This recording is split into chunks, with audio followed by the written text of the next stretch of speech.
Now at 5, 2 arrests in the case of a body found along Interstate 44. Plus, the opening of a new plant brings dignitaries and jobs to Southeast Kansas. And Vice President Harris campaigns with Oprah. Former President Trump speaks to Israeli Americans here in Washington. I'm Natalie Brand with the latest from the campaign trail, plus a look at why both candidates are touting support from union members. The 4 states' most watched news starts now. Breaking news story today, big updates in the case of a body found along Interstate 44 this week. Authorities say it was murder and they've arrested 2 suspects. This is KOAM News at 5. I'm Dow Quick. The body was discovered in a ditch along the interstate in Jasper County late Monday afternoon. The victim was 63-year-old Jesse Gilmore from Oklahoma. Now investigators tell us they believe Gilmore was shot in the head at a gas station on South Prigmore in Joplin, and that the shooter then took Gilmore's body and dumped the body along the interstate. Authorities have arrested 2 brothers in this case. Investigators say they are illegal immigrants from Honduras. We're going to have much more on this case for you tonight on KOAM News at 6. Right now, though, we're looking at the possibility of some thunderstorms. Let's check in with Chief Meteorologist Doug Heddy. Yeah, we definitely need the rain. We haven't had any rain really for about the past 3 weeks, and we do have the potential for strong to severe thunderstorms this evening. Best chance in the yellow, so the Kansas and the Oklahoma side. The weekend, once they get into southwestern Missouri. We had a couple little guys shoot across earlier this evening, but look at the explosion out in our western counties. Now, if we did get anything strong or severe, main threat's going to be hail and gusty winds. But if we zoom in, you can see here's Yates Center, Fredonia, and Neodesha. These are pushing east and will push into the region as we go through the next several hours. Now, watch as they get close to the state line, they start to fall apart. So this is mainly a Kansas and Oklahoma situation as we go through the evening hours. Good news, we have more rain in the forecast. We're going to talk about that here in a bit. See you soon. A new industry is coming to Cherryvale, Kansas as a grand opening takes place for the Bartlett soybean processing plant. The plant has already created more than 60 new jobs for the facility alone. Kansas Governor Laura Kelly joined other state officials in acknowledging the new industry in the area. The soybean plant is expected to process up to 49 million bushels of soybeans annually, creating products for foods, animal feeds, and renewable energy. Local and state officials say they believe the plant will have a positive impact on not only Cherryvale and Montgomery County, but on the entire state. This really diversifies the economy of Montgomery County. Southeast Kansas is really known as blue-collar positions. We have a lot of industry, but this position brings together the history of ag and soybeans, so it brings money to our farmers. It's a guaranteed location for our farmers to bring their soybeans. The plant officially started processing soybeans today, which they began accepting in February. Local organization Loving Grace held its inaugural Path to Peace fundraiser luncheon. The event was held at Christ Community Church in Joplin. Loving Grace works to help women ages 18 to 24 stay off the streets and out of homelessness. Today, the organization shared its success stories with potential donors in order to keep their organization running.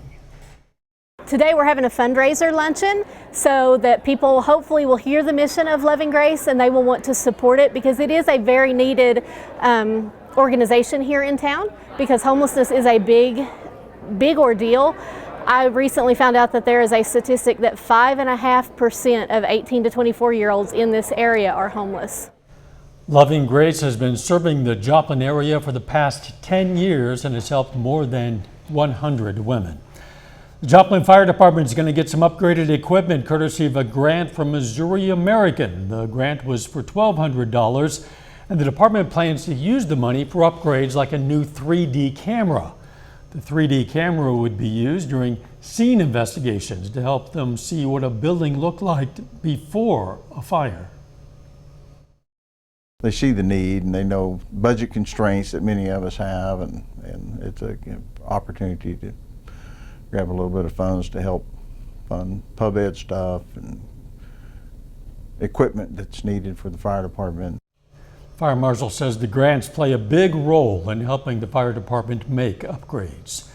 Presidential candidates are battling it out for the support from unions, a key group that could help turn out the vote. And Vice President Kamala Harris is calling on a big star to help get her supporters excited. Reporter Natalie Brand has the latest now from the campaign trail. Vice President Kamala Harris heads to Detroit, where she'll get a boost from Oprah Winfrey during a virtual event tonight aimed at bringing supporters from different backgrounds together. We are not going back.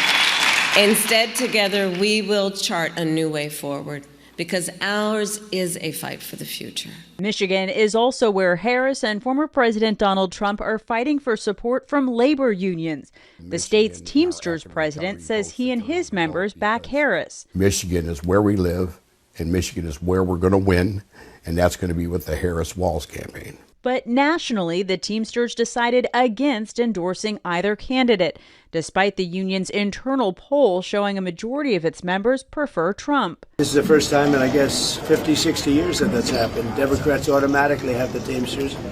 They took a vote, and I guess I was at 60% or more, and that's a great honor. Vice President Harris has won the endorsement of most national labor unions, even as some rank-and-file members say they'll be supporting Trump instead. I have never voted for anybody my union has endorsed.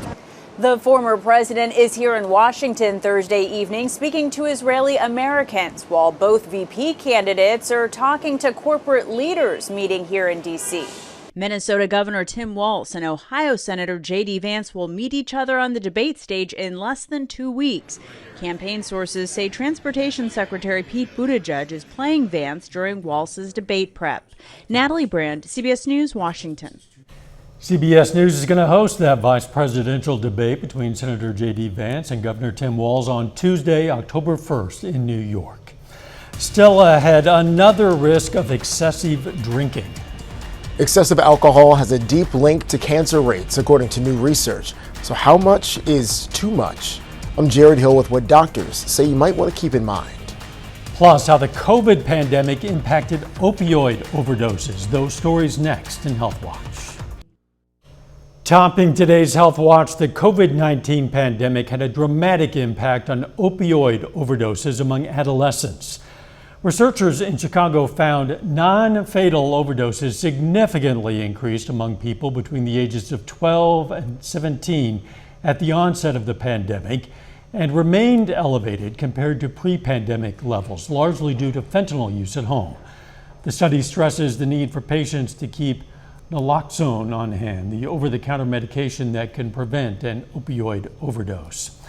A new report shows cancer death rates are declining, but it also highlights how alcohol can be driving up certain cases. Jared Hill has more. New research is highlighting the link between alcohol and cancer rates. Excessive alcohol use may be one factor behind an increase in at least 6 cancers, including head and neck, esophageal, breast, colon, liver, and stomach cancer, according to the American Association for Cancer Research. Some of this is happening through chronic inflammation. We also know that alcohol changes the microbiome, so those are the bacteria that live in your gut, and that can also increase the risk of cancer. Excessive alcohol use for women is defined as 3 or more drinks per day, 7 or more per week. For men, 4 or more drinks a day, 14 or more per week. Dr. Celine Gounder says there is no so-called safe amount of alcohol. Other studies have shown that any amount of alcohol consumption can increase your risk of cancer, particularly if you have underlying medical conditions. I think it's everything in moderation, right? Yes. And we have trade-offs in life, and we take on certain risks because we enjoy them. The report also finds a growing trend of young people being diagnosed with cancer. We don't understand, and we're trying to better understand, but it's going to take research.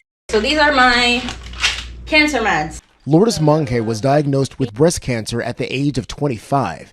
It had already spread to the lungs. I thought that was it for me. I thought, wow, maybe I have like a year or 2. She's part of a clinical trial testing a new treatment. It's not just about me when I go into this clinical trial. It's about all the other people that are going to come after me.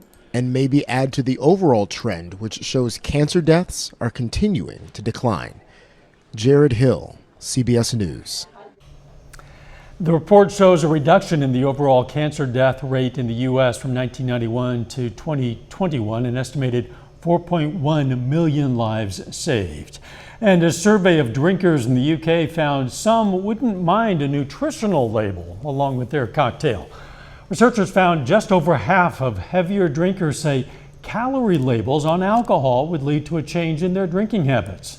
Researchers suggest such labels in the UK, where they are not currently required, could help some drinkers maintain a healthier weight. That is a look at today's health news. A little bit later, we'll look at the driving reports. Plus, we're tracking some thunderstorms rolling in this evening. Details coming up. Well, of course, it turned out to be a hot one outside for us today, really heating up over the past couple days, but finally, for the first time in about 3 weeks, we have some thunderstorms to talk about and plenty of chances for rain as we go through the next few days. First off, nice shot, Indigo Sky Casino and Resort, of course, Indigo just outside of Seneca, Missouri. All right, best chance to get some strong to low-grade severe storms are going to be in your yellow. So we're going from Bartlesville, Independence, Chanute, Pittsburgh, up toward Nevada. Storms should weaken by the time they get into southwestern parts of Missouri. Right now, we do have a couple severe thunderstorm warnings kind of right on the edge of the viewing area, but look at the thunderstorms really exploding in our western counties over the past couple hours. We also have this little complex kind of passing just north of Nevada, could clip Stockton Lake once we get through about the next hour or so. So this is mainly pushing east, but then we have these guys which are working in. So if we look from Yates Center over toward Iola, up toward Burlington, Eureka, this cell's got a strong one, a lot of lightning. We can track a little farther south. Here's Fredonia, Neodesha, out toward Howard and just west of Sedan. And then this line continues out south of Winfield, down toward Ponca City. So we are going to watch these storms as they start to chug in over the next couple hours. And again, if anything was strong or severe, mainly a hail and a wind threat. But watch as we go through the evening. As they get close to that state line, they just kind of fall apart. So this is mainly a Kansas and Oklahoma scenario. We are going to get a few scattered storms into southwestern Missouri, but this is just round one of multiple rounds that we should see over the next few days. All right, we're going to slide back through the 80s into the 70s as we go through the evening hours. We are tracking another storm system behind this. Look at the big dome of high pressure. So this has this wave kind of shoot above the ridge of high pressure, and then here's our next system, area of low pressure near Los Angeles. So at least we got something to watch over the next few days. All right, by noon tomorrow, near 90, slight chance we could get an isolated thunderstorm tomorrow afternoon, but it's going to be hot, 97, 98, 99 degrees. As we get into tomorrow evening, most likely after football, scattered thunderstorms drive in again. These should hold together a little bit more than what we're going to see this evening, pushing through the region, and we'll start the day on Saturday with a few showers. Most of Saturday is going to be dry. It's going to be hot back into the mid-90s, and then once we get into Saturday evening, so we're going to stop at 10:30, scattered thunderstorms again, mainly in our northern counties, but slowly progressing farther south as we go into Saturday night and Sunday morning. So that's good news. At least we got some chances. So if we look at rainfall potential as we go through Sunday morning, and we're going to get some more on Sunday, a lot of areas are going to pick up quarter, half an inch, even heavier amounts once we get into our northern counties. So this is good news that we're at least talking about rain. 98 on Friday. Saturday, a few evening thunderstorms. We'll also start with a few morning showers. Best chances for rain, though, Saturday night into Sunday. Look at this cool down. So we're talking about 75 for a high on Monday, 81 on Tuesday. Prospect of rain, prospect of cooler temps. I'll take both. Yeah, we'll take both. Thanks, Doug. Coming up, the cost of auto insurance and how you might be able to bring it down. Topping today's Consumer Watch, auto insurance rates in the U.S. are rising, but there are ways drivers can save on those costly car bills. The average price for full coverage in the U.S. is more than $2,300 a year. According to the latest government report, vehicle insurance rates are up 16.5% from last year. On CBS Morning, Consumer Reports' Brian Vines shared some tips for lowering your car insurance payments. Number one, we should all be looking at those policies once a year as they renew. Don't sleep on your car insurance policies. If you do a defensive driving class, your insurer will give you a break on your premium. You can save as much as $233 a year, and it makes a difference. All of these things add up. Vine says drivers 70 and older who often see their insurance rates creep up should also take advantage of the defensive driving courses, not just to save money, but for tips to keep seasoned drivers safe. Certain brands are synonymous with American life. Band-Aids, Q-tips, Kleenex, names you use for products even though you might be using a generic brand. Well, now one of those iconic brands has fallen to bankruptcy. Tupperware is filing for Chapter 11 protection. The company has been around for nearly 80 years, but sales have been dropping. Vladimir Duthier shows us it's a big shock for a brand that literally became part of the language in America. It's a Tupperware party. Tupperware. Just the name can evoke kitschy thoughts of women in the 1950s gushing over kitchen products. Truth is, when it was introduced in 1946, the product was game-changing. It was a revolutionary product because it worked, and it kept food fresher longer with the vacuum seal. Bob Keeling is the author of Life of the Party. Invented by Earl Tupper, Tupperware wasn't exactly flying off the shelves, so they were removed from stores. The one way to buy Tupperware is a fun way. And sold through Tupperware parties, where the containers could be demonstrated to curious housewives.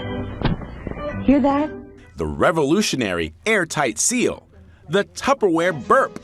Tupperware really locks it in. Was a sales practice spearheaded by divorced mom Brownie Wise. She would actually put grape juice inside a bowl and then seal it up.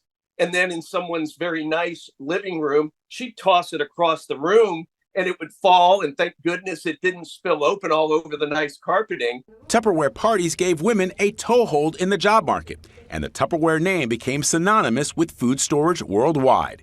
Its products sold in 70 countries.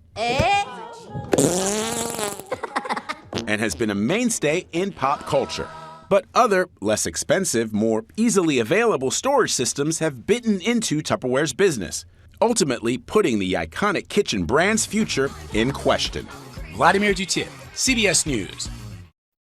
Final check with forecasters ahead, but first, another record day on Wall Street.